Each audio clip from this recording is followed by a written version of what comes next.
जय जोहार संगवारी हो और स्वागत है आप सभी का छत्तीसगढ़ के आपके अपने प्रादेशिक समाचार के चैनल में, जिसका नाम है दैनिक छत्तीसगढ़। तो दोस्तों, आपका दोस्त अभिजीत कुमार आपके लिए लेकर हाजिर हो चुका है आज की चुनिंदा 15 महत्वपूर्ण बड़ी खबरें जिनको आपको जान लेना बेहद जरूरी है। तो दोस्तों, आज की पहली बड़ी खबर से शुरुआत करते हैं, उसके बाद आपको लगातार फटाफट 15 महत्वपूर्ण बड़ी खबरें जिनको आपको जानना बेहद जरूरी है उसके बारे में हम आपको बताने वाले हैं। तो दोस्तों, आज की पहली बड़ी खबर निकल कर सामने आई है, जहाँ पर आपको बता दें कि अब जो है छत्तीसगढ़ में आगे नहीं बढ़ेगा लॉकडाउन, सीमित बंदिशों के साथ जो है शहर खुलेंगे और व्यापारियों को भी इससे राहत जो है मिलने वाली है। जी एक बड़ी खबर निकल कर सामने आई है, जहां पर आपको बता दें कि छत्तीसगढ़ के सभी जो प्रमुख शहरों में करीब 2 सप्ताह के लिए सख्त लॉकडाउन के बाद अब जो है सरकार राहत देने की तैयारी में है। ऐसे में मंगलवार को रायपुर, दुर्ग, बिलासपुर और अंबिकापुर समेत सभी जिलों के जो कलेक्टर है और पुलिस अधीक्षकों से ये फीडबैक लिया गया है, जिसमें संकेत यह है कि 6 अगस्त के बाद जो है लॉकडाउन आगे नहीं बढ़ाया जाएगा। तो ऐसे में व्यापारियों को भी इससे राहत जो है मिल सकेगी और महामारी न फैले, इसके लिए भी बाजार में नए नियम बनाए जाएंगे। हालांकि आखिरी फैसला जो है मुख्यमंत्री भूपेश बघेल ही लेंगे, जबकि उच्च पदस्थ सूत्रों के मुताबिक सरकार मान रही है कि लॉकडाउन की वजह से महामारी के संक्रमितों में कमी तो आई है और इसी के साथ जो है रायपुर, बिरगांव नगर पालिका में भी मरीजों की संख्या कमी हुई है, जहां पर जो है हॉटस्पॉट जो एरिया था वहां पर पहले जो रोजाना 200 से लगभग 250 से संक्रमित जो रोज है वो मिल रहे थे, तो अब ऐसे में ये जो आंकड़ा है वो सिर्फ 100 तक सीमित रह गए हैं इस महामारी के लॉकडाउन के कारण। तो इसके बाद से अब जो आखिरी फैसला है लॉकडाउन का आगे बढ़ना है या नहीं, वो तो सिर्फ मुख्यमंत्री भूपेश बघेल ही लेंगे। तो दोस्तों, आज की अगली बड़ी खबर की ओर रुख करें, जहां आपको बता दें कि छत्तीसगढ़ में 2 दिन भारी बारिश होने की संभावना जताई गई है। जी हाँ, मौसम विभाग का अपडेट लेकर आपके लिए हाजिर हो चुके हैं, जहां आपको बता दें कि मानसून तंत्र के मजबूत होने के बावजूद कहीं कहीं शाम तक बूंदाबांदी हुई, तो किन्हीं स्थानों पर हल्की बारिश दर्ज की गई, जबकि मौसम विभाग ने आज और कल भारी बारिश की संभावना जताई है। जबकि इसके पीछे एक कारण है कि निम्न दबाव का क्षेत्र जो है उत्तर बंगाल की खाड़ी तथा पश्चिम बंगाल और बांग्लादेश के तट पर स्थित है। दोस्तों, आपको बताते चले कि जब भी इन स्थानों पर लो प्रेशर एरिया यानी कि कम दबाव का क्षेत्र बनता है, तो इसका असर जो है छत्तीसगढ़ पर आपको देखने को मिल ही जाता है। तो वहीं प्रदेश के दक्षिणी भाग में गरज चमक के साथ आकाशीय बिजली गिरने जैसे और भारी से अति भारी वर्षा होने की संभावना जताई गई है, जबकि प्रदेश के उत्तरी भागों में हल्की से लेकर मध्यम वर्षा होने अथवा गरज चमक के साथ छींटे पड़ने की संभावना है, जबकि प्रदेश के उत्तरी भाग में 1-2 स्थानों पर भारी वर्षा होने की संभावना जताई गई है। तो दोस्तों, इसी के साथ एक और अगली बड़ी खबर की ओर रुख करें। इससे पहले अगर आपने हमारे चैनल को अभी तक से सब्सक्राइब नहीं किया है तो चैनल को तुरंत से सब्सक्राइब कर लीजिए, ताकि छत्तीसगढ़ की जो भी न्यूज़ है वो हम आप तक सबसे पहले इसी चैनल के माध्यम से पहुंचाते रहे। दोस्तों, सब्सक्राइब करने के बाद ऑल नोटिफिकेशन को जरूर से ऑन कर लीजिएगा, ताकि छत्तीसगढ़ की जो भी न्यूज़ है वो सबसे पहले आप तक पहुँचती रहे। दोस्तों, आज की अगली बड़ी खबर में आपको बता दें कि 2 हफ्ते में, जी हाँ, आपको पता होगा जैसे कि 2 हफ्ते बीते, 2 हफ्तों में जो लॉकडाउन किया गया था, तो उस पर जो है काफ़ी ज़्यादा व्यापारियों पर जो प्रभाव है वो पड़ा है। दोस्तों, आपको बताते चले कि पिछले 2 हफ्ते में 15,000 करोड़ का कारोबार ठप हुआ है, तो इससे सरकार को भी काफ़ी ज़्यादा हद तक नुकसान जो है वो पहुंचा है। साथ ही साथ व्यापारियों की ये गुहार निकल कर सामने आई है कि लॉकडाउन को सरकार को खोल लेना चाहिए। वैसे ही आपको बताते चले कि राजधानी रायपुर के साथ प्रदेश के कई जिलों में लगे लॉकडाउन को आगे न बढ़ाने की मांग जो है प्रदेश के सबसे बड़े व्यापारिक संगठन जो कि कैट और चैम्बर्स ऑफ कॉमर्स के साथ हर सेक्टर के व्यापारिक संगठन ने की है, जबकि इस पर जो है सबने एक स्वर में राज्य सरकार से गुहार लगाई है कि अब लॉकडाउन को खोल दिया जाना चाहिए। जबकि व्यापारिक संगठनों का कहना है कि भले ही समय कम दिया जाए, लेकिन व्यापार करने की इजाज़त मिलनी चाहिए। जबकि 2 सप्ताह के लॉकडाउन से प्रदेश में लगभग 15,000 करोड़ से ज़्यादा का कारोबार जो है वो प्रभावित हो चला है पिछले 2 हफ्तों में। तो दोस्तों, इसी के साथ एक और अगली बड़ी खबर निकल कर सामने आई है, जहाँ आपको बता दें कि एक जो है प्राकृतिक विपदा निकल कर सामने आई है बलौदा बाजार में, जहाँ आपको बता दें कि बलौदा बाजार में नाले में 20 से ज़्यादा गाय बह चुकी है। तो वही धमतरी में CAF के एक जवान जो हैं वो बाइक समेत नदी में गिर चुके हैं, जबकि ग्रामीणों ने उनकी जान जो है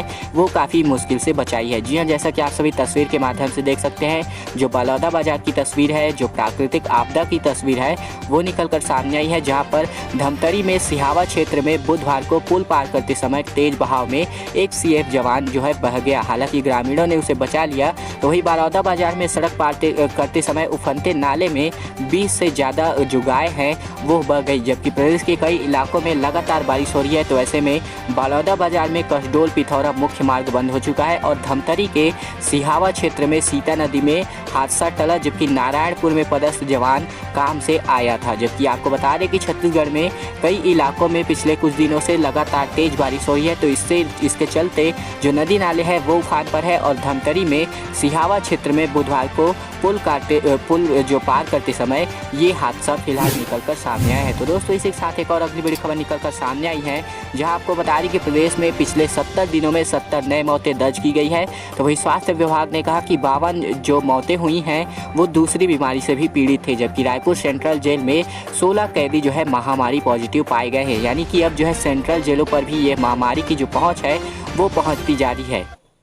जी हाँ दोस्तों, आपको बताते चले कि छत्तीसगढ़ में पिछले 70 दिनों में 70 जो मरीजों की मौत है वो महामारी के कारण दर्ज की गई है, इस वैश्विक महामारी के कारण। तो वहीं इनमें जो है रायपुर के 34 नए मरीज भी शामिल है। हालांकि स्वास्थ्य विभाग के अनुसार प्रदेश में सिर्फ 18 लोगों की ही मौत महामारी की वजह से हुई है। यह तस्वीर जो है वो भिलाई की है, जैसा कि आप सभी यहाँ पर देख सकते हैं, यानी कि हम आपको दिखा चुके हैं, जहाँ स्वास्थ्य विभाग की ओर से कैंप लगाकर जाँच की जा रही है। तो वहीं आपको बताते चलें कि इस महामारी का जो मृत्यु का आंकड़ा है वो लगातार छत्तीसगढ़ में बढ़ते स्तर पर लगातार दिखाई दे रहा है। तो वहीं दोस्तों इसी के साथ एक और अगली बड़ी खबर निकलकर सामने आई है, जहां पर छत्तीसगढ़ में पहली बार 27 मिनट यानी कि आधे घंटे से भी कम समय में सिमटेगा 15 अगस्त का पूरा कार्यक्रम। जी हां, पुलिस ग्राउंड पर इस बार जो है स्वतंत्रता दिवस का जो कार्यक्रम है उसकी रूपरेखा जो है बेहद संक्षिप्त के तौर पर बताई जा रही है। दोस्तों आपको बताते चले कि यहाँ पर यानी कि छत्तीसगढ़ प्रदेश में अब जो है हर क्षेत्र में इसी तरह का जो माहौल है वो दिखने वाला है, जहाँ पर स्वतंत्रता दिवस का जो कार्यक्रम है बेहद ही कम समय में समाप्त किया जाएगा। जहां पर हम आपको बताते चले कि रायपुर से खबर आई है कि इस बार जो है पुलिस ग्राउंड का जो स्वतंत्रता दिवस का कार्यक्रम है जो बेहद ही बृहद स्तर पर होता था, तो अब जो है केवल वे 27 मिनट में सिमट जाएगा। जबकि पुलिस ग्राउंड पर स्वतंत्रता दिवस कार्यक्रम की जो तैयारी में लगे जो पुलिस विभाग के अधिकारी हैं, तो उन्होंने बताया है कि इस बार पुलिस ग्राउंड पर स्वतंत्रता दिवस समारोह में केवल राष्ट्र ध्वजारोहण होगा और सलामी और मुख्यमंत्री का जनता के नाम संदेश होगा और समापन तक ही जो कार्यक्रम है वो सीमित हो चलेगा। तो दोस्तों इसी के साथ एक और अगली बड़ी खबर निकलकर सामने आई है, जहां पर आपको बता दें कि छत्तीसगढ़ के विधायक भीमा मंडावी हत्याकांड में मुख्य आरोपी को NIA ने यानी कि नेशनल इन्वेस्टिगेशन एजेंसी ने गिरफ्तार किया है। जी आपको बताते चले कि राष्ट्रीय जांच एजेंसी ने छत्तीसगढ़ में पिछले साल प्रतिबंधित है भाकपा यानी कि माओवादी द्वारा किए गए बारूदी सुरंग विस्फोट मामले में मुख्य आरोपी जो है उनको गिरफ्तार किया है। जबकि इस विस्फोट में भाजपा विधायक भीमा मंडावी की मौत हो गई थी। जैसा कि आप सभी को पता है, तो यही NIA के प्रवक्ता ने बताया कि यहाँ जो है 9 अप्रैल 2019 को बारूदी सुरंग विस्फोट में हुई विधायक की मौत में हरिपाल सिंह चौहान सह साजिश करता था, जो कि दंतेवाड़ा जिले का रहने वाला है और उसे सोमवार को गिरफ्तार किया गया है, जिसे मुख्य जो है सस्पेक्ट के रूप में गिरफ्तार किया गया है। तो दोस्तों इसी के साथ एक और अगली बड़ी खबर निकलकर सामने आई है, जहाँ पर आपको बता दें कि राम वन गमन पथ पर्यटन परिपथ को अब तक जो है मंजूरी नहीं मिली है, जबकि राज्य ने केंद्र को भेजा था 137 करोड़ का कॉन्सेप्ट प्लान। जी आपको बताते चले कि भगवान राम के ननिहाल छत्तीसगढ़ में अब तक राम वन गमन पथ पर्यटन परिपथ को केंद्र से मंजूरी नहीं मिल सकी है। जबकि छत्तीसगढ़ सरकार ने मार्च में 137 करोड़ के 45 लाख रुपए की 137 करोड़ 45 लाख रुपए की जो लागत का एक कॉन्सेप्ट प्लान था उसे तैयार करके केंद्र सरकार के पास भेज दिया था। जबकि इनमें जो है 9 ऐसे क्षेत्रों को विकसित करने की योजना थी जहां भगवान राम के कदम पड़े थे। जबकि सरकार की मंशा थी कि केंद्र सरकार अपनी स्वदेश दर्शन योजना को इसमें शामिल करे। इसके लिए मुख्यमंत्री भूपेश बघेल ने भी 4 जून को केंद्रीय पर्यटन राज्य मंत्री प्रहलाद पटेल को भी इसके जो रिलेटेड पत्र जो है वो लिखा था। तो दोस्तों आज की अगली बड़ी खबर की ओर रुख करें, जहां आपको बता दें कि राज्य में जो है जुलाई में बेरोजगारी दर घटकर 9% हुई, तो वहीं जून में 14.4% थी। तो ये एक अच्छी खबर निकलकर सामने आई है, जहां पर ये एक अच्छी खबर है क्योंकि जहां दूसरे राज्यों में जो बेरोजगारी का आंकड़ा है वो लगातार बढ़ता जा रहा था। यानी कि कौन सी बेरोजगारी, हम आपको बता रहे कि अप्रशिक्षित बेरोजगारी की बात करें, जहां पर छत्तीसगढ़ में लॉकडाउन के दौरान भी चल रही आर्थिक गतिविधियों के कारण बेरोजगारी की दर में उल्लेखनीय कमी दर्ज की गई है। तो वहीं इस दौरान जो है देश के कई राज्यों में बेरोजगारी की दर लगातार बढ़ती जा रही है। तो वहीं central for monitoring Indian economy से जारी आंकड़ों के अनुसार छत्तीसगढ़ में जो बेरोजगारी की दर है वो 14.4 से घटकर जुलाई माह में 9% के स्तर पर आ चली है, जबकि कई ऐसे राज्य हैं जहां पर ये जो बेरोजगारी दर है वो काफ़ी ज़्यादा बढ़ चुका है। तो वहीं अच्छी बारिश से राज्य में कृषि की गतिविधियों में तेजी आई है। तो वहीं मनरेगा में भी अधिक से अधिक रोजगार मूलक कार्यों के संचालन और लघु वनोपज की खरीदी से प्रदेश में रोजगार के अवसर जो है वो बढ़ चुके हैं। तो इसके रिलेटेड जो अप्रशिक्षित जो बेरोजगार हैं तो उनके जो बेरोजगारी की दर है उसमें काफ़ी ज़्यादा हद तक कमी इस बार जुलाई माह में यानी कि पिछले माह में दर्ज की गई है। तो दोस्तों इस आज की अगली बड़ी खबर की ओर रुख करें, जहां आपको बता दें कि इस बार जो है मुख्यमंत्री भूपेश बघेल के तौर पर जो है उन्होंने बहुत बड़े घोषणा की है, जहां पर बस्तर के रामपाल और सुकमा के रामाराम को पर्यटन सर्किट में शामिल किया गया है। जी आपको बताते चले कि रामेश्वरम की तरह शिवलिंग स्थापित करके भगवान राम की पूजा करने की मान्यता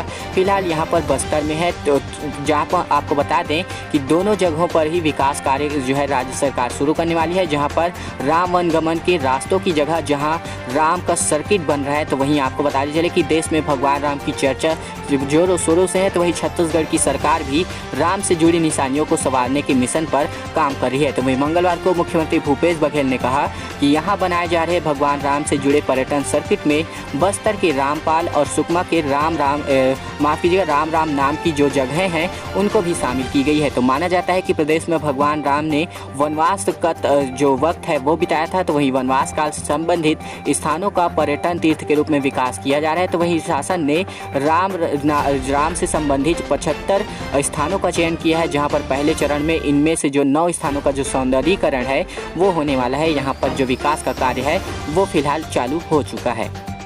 तो वहीं दोस्तों आज की अंतिम बड़ी खबर की ओर बढ़ें, जहां आपको बता दें कि जिले में 1,12,000 मजदूर लौटे, तो उनमें से 10,000 से अधिक लोगों को नहीं मिल पाया है जो शासन का चावल मिलता है, जो उचित मूल्य की दुकान है तो उन पर, तो इन लोगों को ये जो चावल है वो नहीं मिल पाया है। दोस्तों आपको बताया चले कि जिले में सबसे ज़्यादा प्रवासी मजदूरों की वापसी हुई थी।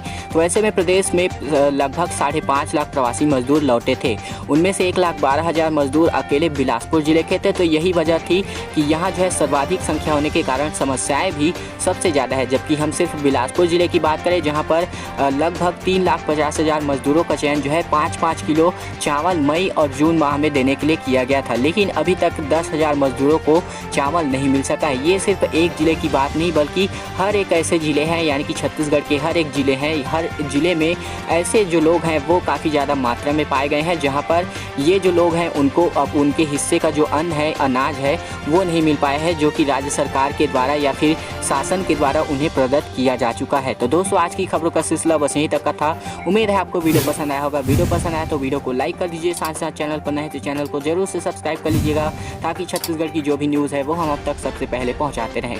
दोस्तों अगले वीडियो में मिलेंगे, तब तक के लिए धन्यवाद। जाते जाते वीडियो को लाइक जरूर कीजिएगा और आपके अपने छोटे भाई अभिजीत कुमार को दीजिए इजाज़त। अगली वीडियो में मिलेंगे, तब तक के लिए धन्यवाद। नमस्कार।